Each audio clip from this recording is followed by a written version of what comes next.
Hi, I'm Marsha Music, and I'm coming to you here from my home in the Palmer Park district of Detroit.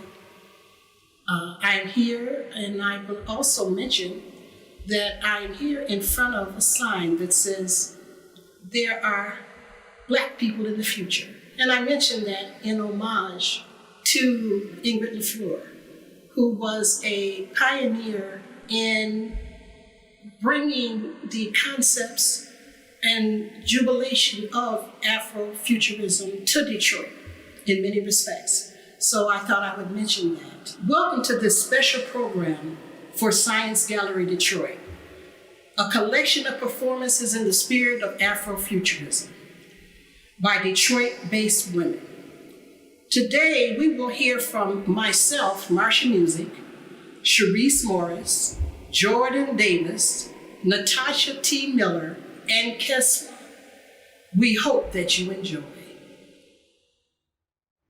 Didn't you know that Detroit is a city of hope? How could it not be? On frayed and worn blocks with all semblance of community torn asunder, hope makes an elder sweep her porch and plant roses, houses crumbling all around. In an area of several square blocks, only one remaining house, hope inspires the family that lives there to create a Shangri-La, ponds, waterfalls, and banks of hydrangeas in the middle of nowhere. In our affluent, historic neighborhoods of Detroit's well-to-do, hope dwells there too and affirms their decisions to stay, despite the challenges and troubles of city life. Hope is as woven into the fabric of Detroit as our famed creativity. Hope rode the ocean waves with immigrants from Europe, leaving starvation and pogroms for new lives in Detroit.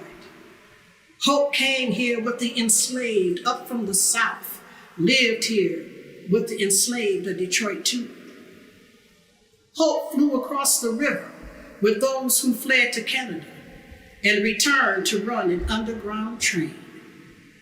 Hope fueled the buses, trains, and flatbed trucks. Hope hopped on and rode with those leaving old Jim Crow. Hope was in Black Bottom, making our way out of nowhere.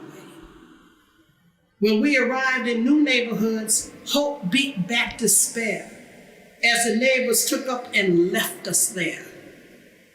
Hope worked on fast assembly lines and foundries like hell. Hope toiled with us, Blacks and whites. We bore the country on our backs. Hope is embedded in Detroit. High hope, new hope, hope against all hope. Hope is in the very sinews of Detroit. Muscle cars, Joe Louis and his giant fist for show. Hope was in the music of Motown and the techno of the new young folks. They now move here buoyed by hope, though dollars help out even more. Hope lives with those with shut off water, washing up in face bowls and rainy days.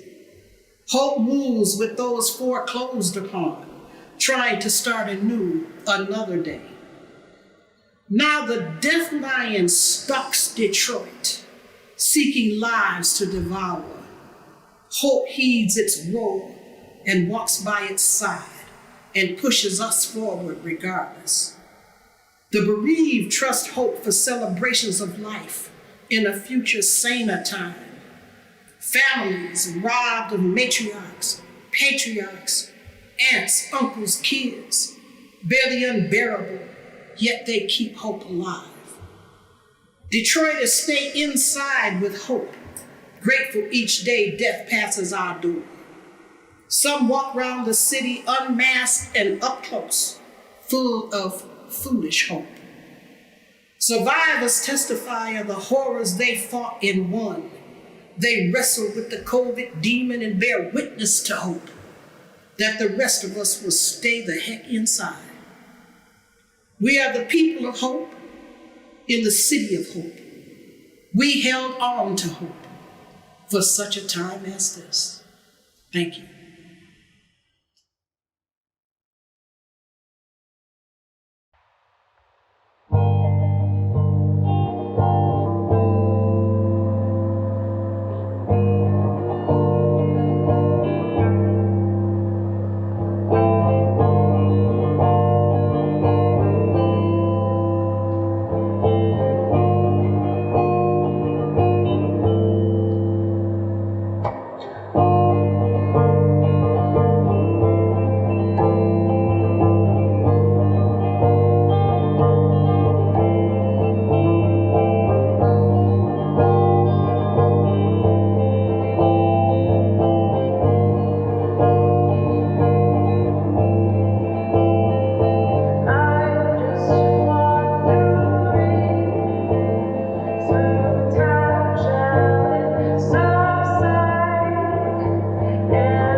Legend has it, our people come from the water, eternal womb of intuition and memory, where our highest goddesses and gods took sanctuary.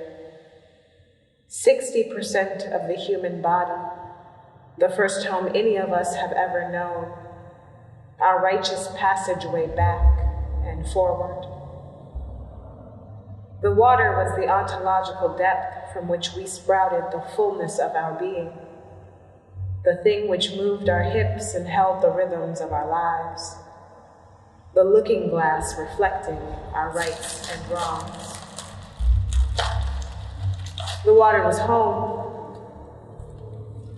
The water was us. But the water would one day become a fearful thing. As time sealed the horrors of when and how and who we landed here, the water would become a reminder, the site where we first lost sight of our former selves. When we could remember nothing else, we would remember the currents that shepherded us to this violence, the destinies we never imagined and places we never wished to go. The water, too, would remember the traumas we'd spent years trying to outrun, overturn, and unlearn.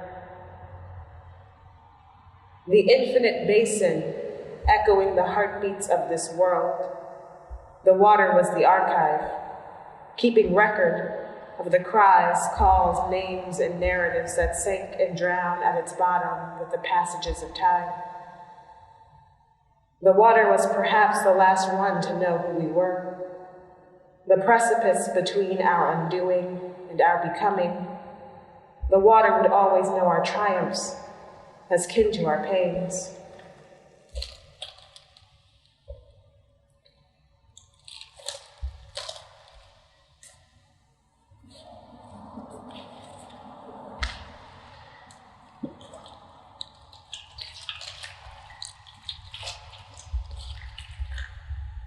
It is a well-known story, the water and our nebulous connection to it. Our linkages as tense and confusing as they were tender and nurturing. We have both loved and feared the water fiercely. Through the years, as we heard the whistles and hollers of hoses beating backs down against pavement and came to know the might of hurricanes turning our eyes towards watching God, we remembered the memory of the Igbo who walked across the river home, who chose to drown to keep from living lives submerged. To escape the chains of lives confined, Harriet told us to wade in the water. To find healing and reprieve, we offered our bodies to its warm caresses. To be graced by God, we volunteered our heads to its tides.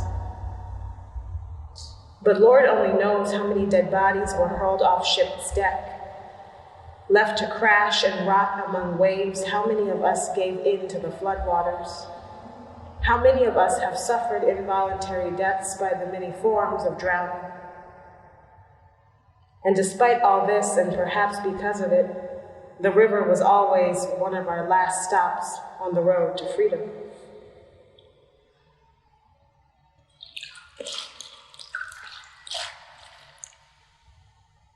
This dualism lives in our blood. In our lineage, there have been those of us who drowned by will and those who drowned by force. We've revolted, given ourselves to the water as our only means of escaping landed lives submerged. We've been thrown off ship as punishment, left to descend to the bottom of the river as penalty for our rebellion and defiance, whether attempted or achieved. The parables of Zong and Amistad, despite having contradictory causes, both met at the same end, the deluge at the underbelly of that same notorious ocean. Back on the continent, our reverence for water was commemorated in the likenesses of our deities. By performing time-honored rituals and ornate ceremonies, we danced for the water, sang to the water, left offerings by the water, bathed and were renewed by the water. We placated it, understanding its essential role in creating and sustaining our lives, and never underestimating its power to undo them. Great civilizations rose and fell to the tides of the river. Epic tales reached their climaxes and conclusions at the shores. Lives began and ended at the water's bend. We have been born by the river, and we have died by it.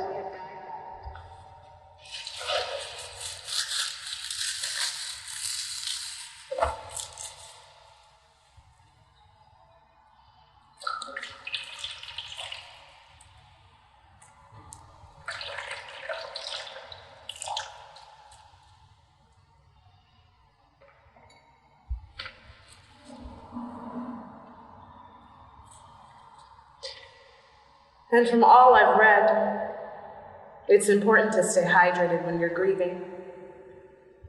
8 glasses of water a day is perhaps the simplest way to tend to oneself in the presence of absence's aching.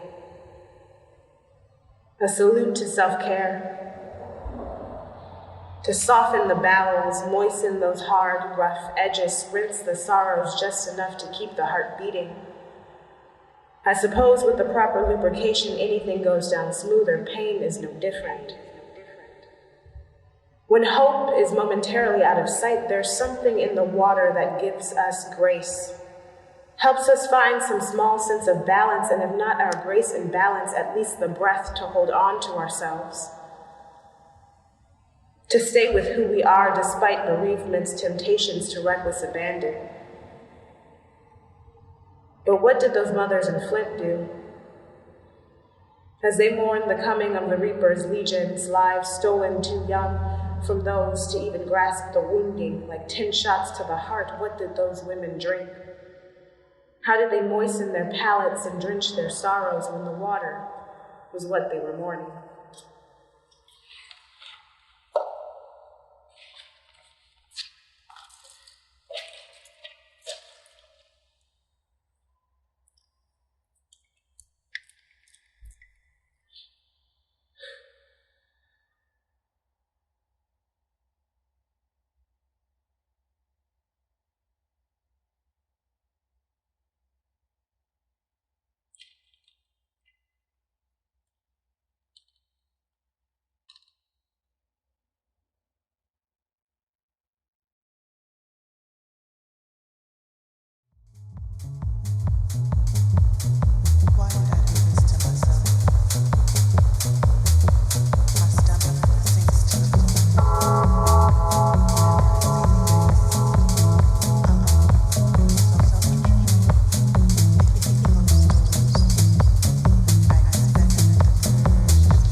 Nothing stays the same. I contemplate. I contemplate.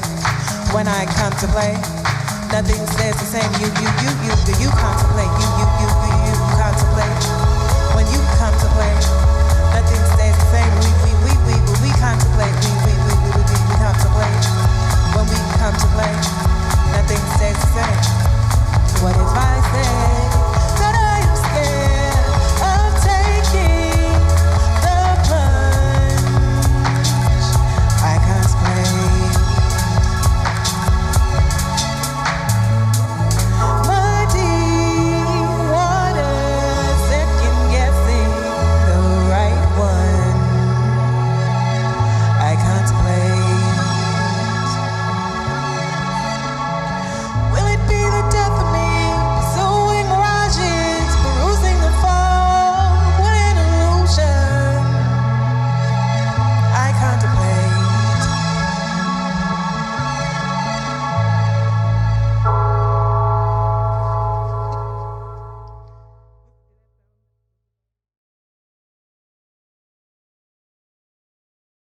If you ask people what's scary about chasing their dreams, most will tell you it's the fear of not making it. But if you ask those same people if they feel like they're making it right now where they are in life, they'll tell you no. Example. After a few good rounds of whiskey, my friend tells me that everything in her life sucks. Her job, her tiny apartment, her writing career or lack thereof. Everything.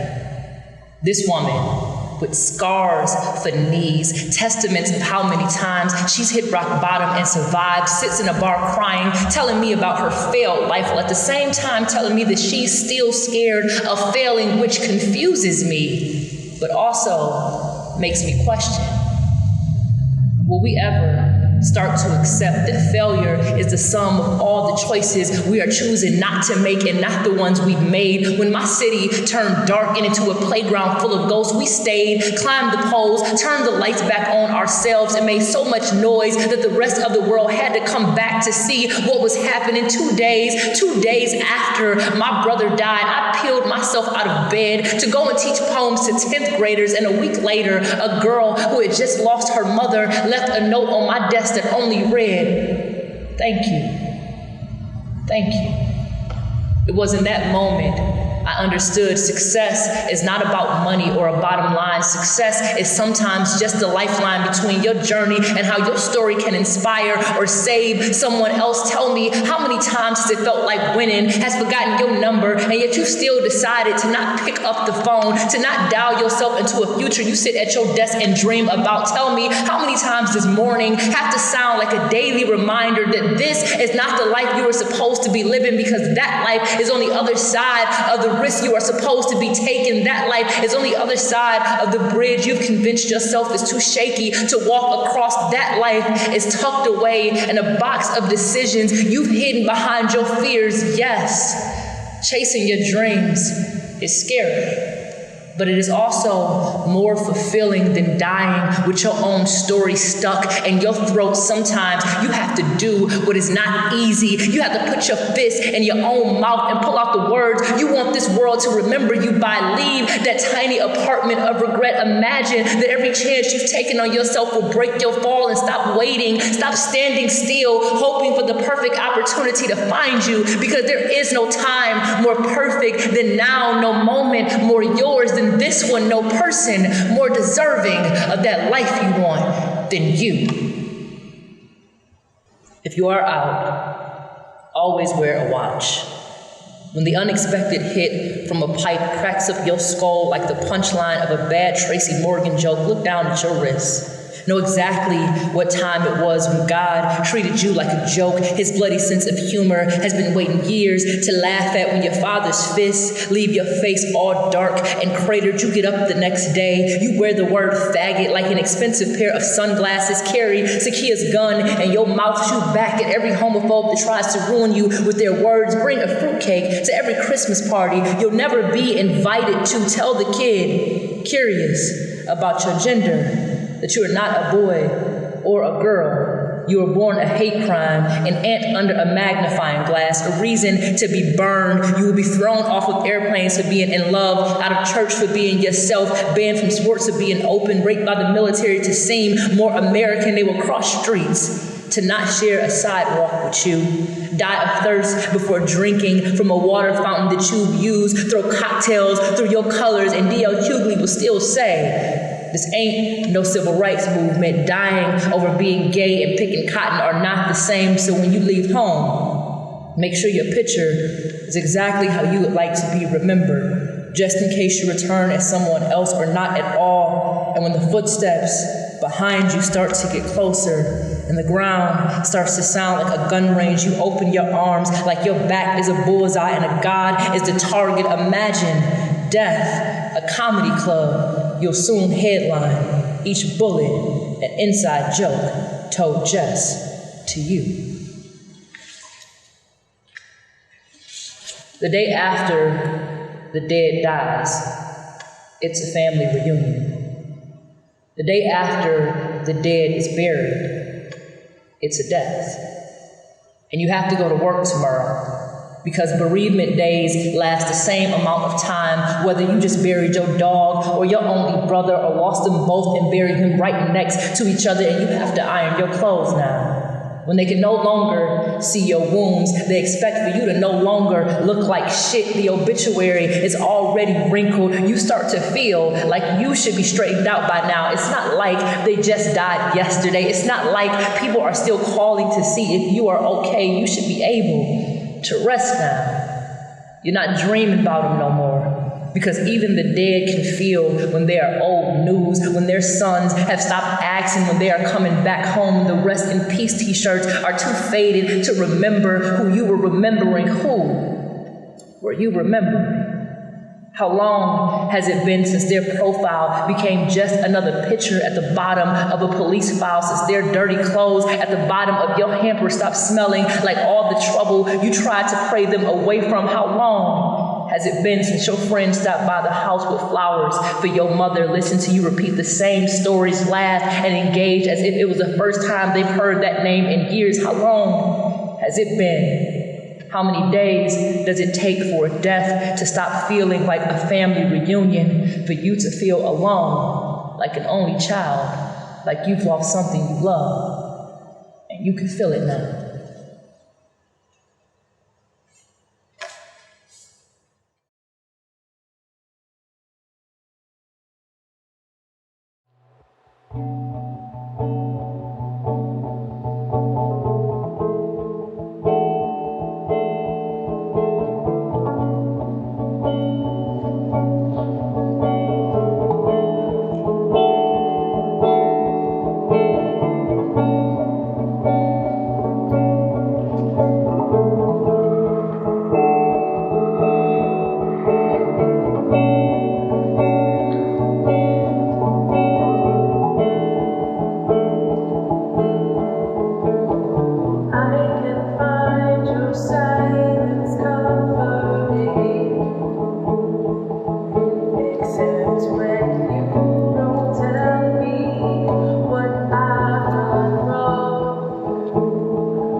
Swollen heart, and it's real.